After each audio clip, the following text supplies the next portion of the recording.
Today, further reflecting on the situation of racial discrimination and law enforcement in our nation, which continue to, in some cases, involve violent acts and most tragically, the continued loss of human life, may we go to the Buddha-Dharma for guidance.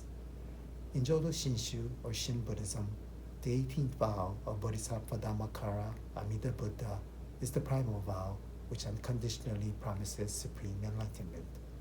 But currently, my thoughts also dwell on the significance of the third vow. Quote, if, when I attain Buddhahood, the humans and devas in my land should not all be the color of genuine gold, may I not attain perfect enlightenment. End quote. Several of Bodhisattva Dhammakara's 48 vows address the stark reality of samsara with suffering and inequality that is born from anger, greed, and ignorance.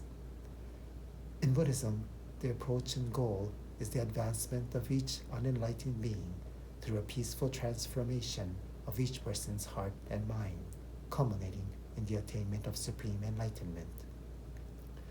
In the case of a total and immediate transformation, the person becomes enlightened, like Prince Siddhartha did to become Shakyamuni Buddha. In the case of a spiritually foolish being, Bombu, like myself, total positive transformation awaits at some future point. However, illuminated by Amida Buddha's light, there results a new awareness of oneself and the awareness of a wisdom and compassion which unconditionally embraces the Buddha's aspiration for the peace and happiness of all sentient beings. On one hand, knowing that Amida Buddha's compassion reaches out to all, nurtures within oneself the understanding that all life can be happy and at peace.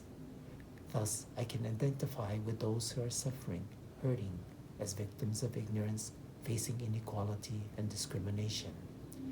On the other hand, the light of wisdom allows me to relate even to those who are manifesting unwholesome actions by making me understand that if conditions were different, I might find myself in their shoes and unable to see life differently and how my actions were causing harm. If we continue to see ourselves only in the polarity of exclusive opposites, we will remain divided and it will be difficult to come to resolution. There is a saying that the wise seek neither victory nor defeat. This is an opportunity for both personal and societal transformation to critical self-reflection and compassionate action. Buddhist teachings have always addressed suffering and inequality, from the rejection of the caste system in India to occupational discrimination in Japan, to support of LGBTQ rights in the United States, etc. Today, we the people, including the Buddhist Sangha in communities across our nation and the world, are particularly addressing the suffering of Black people. Black Lives Matter. As we bring about changes to the external conditions of our society with new laws, policies, procedures, and reform, it is essential that we also address the deep causes of suffering which arise from ignorance and its manifestations, including arrogance, pride, self-centeredness, and fear. Let me emphasize that it is the inner transformation of each of us that will result in a true harmony and the lasting positive change that we seek. Each of us must change for a true transformation of our society, nation, and world. We need a transformative revolution of our hearts and minds. This is how we will dismantle systemic racism and uplift those who have been left at the margins of our society for too long.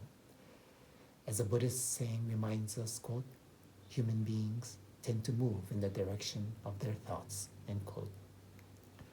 However, it is indeed challenging to bring about the kind of awareness and change that we are speaking about on our own, especially in this last Dharma age.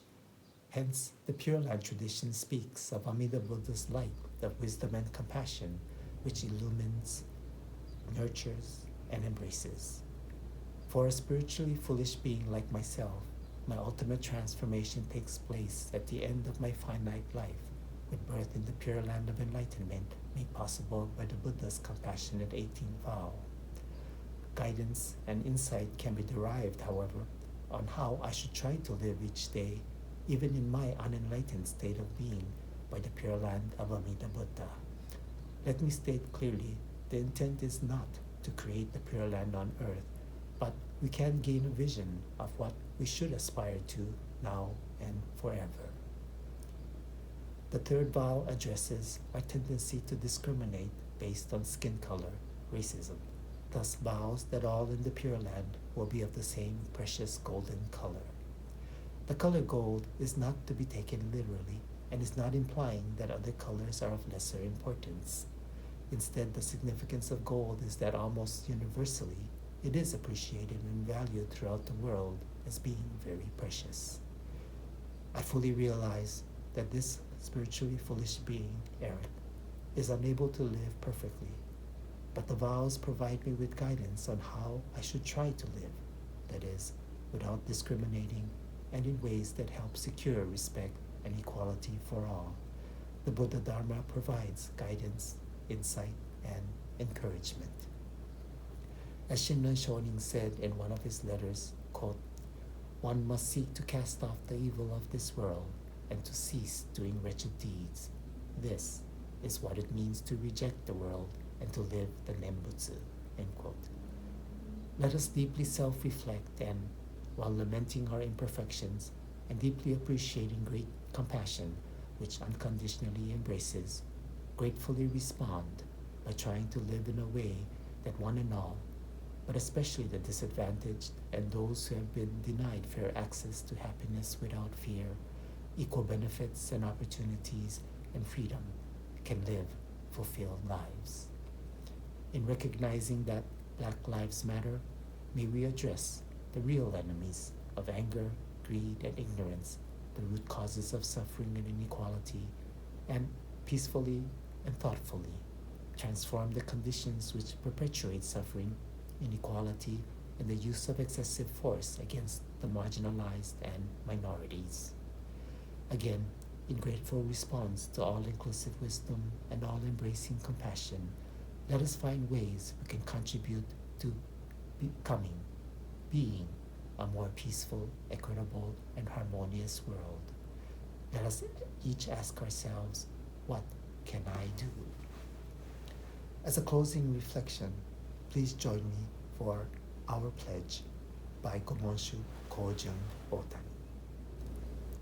Reaching out to others, I will share a smile and gentle words, just like the Buddha who always calls out with aloha. Breaking away from my greed, anger, and ignorance, I will try to live in peace and harmony, just like the Buddha who shares tranquility and kindness with all. Moving forward from self-centeredness, I will share a life of joy and sorrow with others, just like the Buddha whose caring heart always embraces us. Realizing that I live because of others, I will try to live life to the fullest with an attitude of gratitude, just like the Buddha who promises to embrace us all. Namo Amida Butsu, entrusting in all-inclusive wisdom and all-embracing compassion. Namanda Butsu, Namanda Butsu.